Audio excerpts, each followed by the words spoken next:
नमस्कार दोस्तों, मेरी channel story of Bihar star में आपका फिर से स्वागत है। हमने अगले एपिसोड में देखा था जुड़वे बच्चे का गांव कि जिस जगह पर जुड़वा बच्चे अधिकतर पैदा होते हैं और इसके पीछे का कारण क्या है वो अभी तक कोई भी इसका सुलझा नहीं पाया है। उस रहस्य को अभी तक कोई भी नहीं सुलझा पाया है। तो हम ऐसे ही एक रोचक कहानी लेके आए हैं जिसका नाम है हवा में झूलते पिलर यानी स्तंभ का रहस्य। उसका इतिहास देखेंगे, उसकी मान्यता देखेंगे, उस रहस्य को क्यों कोई नहीं सुलझा नहीं पा रहा है वो भी हम देखेंगे। तो चलो इस वीडियो को हम डिटेल में देखते हैं। इससे पहले मेरी चैनल को सब्सक्राइब नहीं किया तो सब्सक्राइब कीजिए, लाइक कीजिए और बेल आइकन दबाना मत भूलिए और शेयर भी कीजिए ताकि मेरी वीडियो आप तक भी पहुंचती रहे और दूसरों तक भी पहुंचती रहे। चलो तो हम आगे की कहानी देखते हैं। अगर हम भारत को मंदिर का देश कहें तो ये गलत नहीं होगा, क्योंकि यहाँ इतने मंदिर है कि अगर आप हर रोज़ 1000 मंदिर को भी दर्शन करने निकलोगे न तो भी पूरे भारत के मंदिर का आकलन करने में लगभग 6 साल निकल जाएंगे। हमारे भारत देश में कई ऐसे मंदिर हैं जो अपने आकर्षक और भव्य निर्माण के लिए जाने जाते हैं। वहीं कुछ ऐसे भी मंदिर हैं जो अपनी अनोखी मान्यता और रहस्यमय घटनाओं के लिए भी जाने जाते हैं। ऐसा ही एक मंदिर है जो आंध्र प्रदेश के अनंतपुर जिले में स्थित है। ये मंदिर अपनी एक खास और रहस्यमय घटना के लिए दुनिया भर में प्रसिद्ध है। इस मंदिर का एक खंभा यानी स्तंभ बिना किसी सहारे हवा में लटकता हुआ है, लेकिन आज तक इस बात का रहस्य कोई नहीं सुलझा पाया है। आइए जानते हैं इस रहस्यमय तरीके से हवा में झूलते हुए स्तंभ के बारे में। भारत के पुराने समय से ही रहस्यों की भूमि कहा गया है। भारत मंदिरों का निर्माण प्राचीन कला से वास्तुकला के अनुसार किया जाता था और बिना खगोलीय विज्ञान के किसी भी मंदिर का सही निर्माण संभव नहीं था। आज भारत में आपको कई ऐसे मंदिर मिल जाएंगे जो न तो खगोलीय विज्ञान से बनाए गए हैं और ना ही वास्तुकला पर आधारित है। ऐसा ही एक मंदिर आंध्र प्रदेश के अनंतपुर जिले में लेपाक्षी गांव में बना हुआ है। ये गांव हिंदूपुर से लगभग 15 किलोमीटर पूर्व और बेंगलोर से लगभग 120 किलोमीटर उत्तर में स्थित है। इस मंदिर को लेपाक्षी मंदिर कहा जाता है। अगर लेपाक्षी मंदिर के इतिहास पर नज़र डालें तो ऐसी मान्यता है कि जब रावण माता सीता का हरण कर लंका ले जा रहे थे तब जटायु ने माता सीता को रावण के चंगुल से छुड़ाने के लिए रावण से युद्ध किया और उसी युद्ध में जटायु बुरी तरह से घायल होकर जमीन पर गिर गए थे। जब भगवान इस जगह पर आए तो उन्होंने जटायु को घायल अवस्था में देखा और कहा कि लेपाक्षी, इसका अर्थ होता है पक्षी। इस तरह से इस मंदिर का नाम लेपाक्षी पड़ा था। और इस जगह का महत्व समझते हुए 16वीं शताब्दी के विजयनगर के राजा अच्युत देवराय ने के यहाँ काम करने वाले 2 भाइयों ने विरूपन्ना और वीरन्ना इस मंदिर का निर्माण कार्य का काम अपने हाथों में लिया।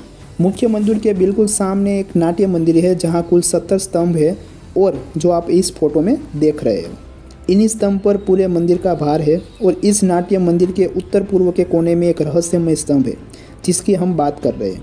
इस स्तंभ की लंबाई लगभग 8 फीट है और यह ज़मीन से करीब आधा इंच ऊपर उठा हुआ है। लेकिन हैरान कर देने वाली बात यह है कि ये स्तंभ खुद ज़मीन पर नहीं टिका है, लेकिन इसके बावजूद भी पूरे मंदिर का भार ये अपने ऊपर समाये हुए है।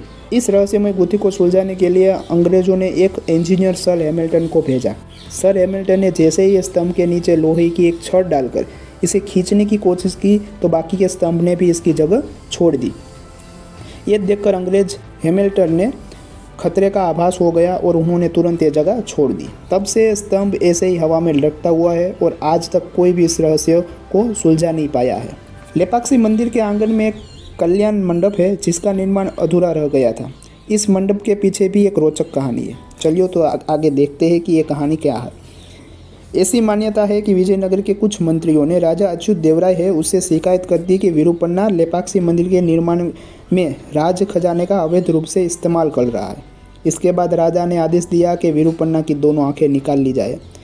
जब यह बात विरूपन्ना तक पहुंची तो उन्हें बहुत दुख हुआ कि राजा ने बिना जांच पड़ताल के ही उसे आरोप को सच मान लिया।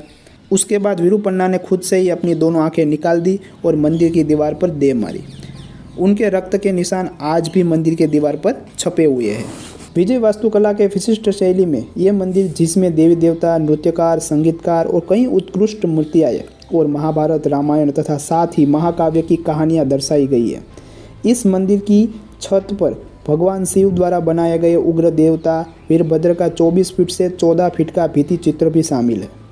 साथ ही इस मंदिर की दीवार पर सैकड़ों पेंटिंग भी है।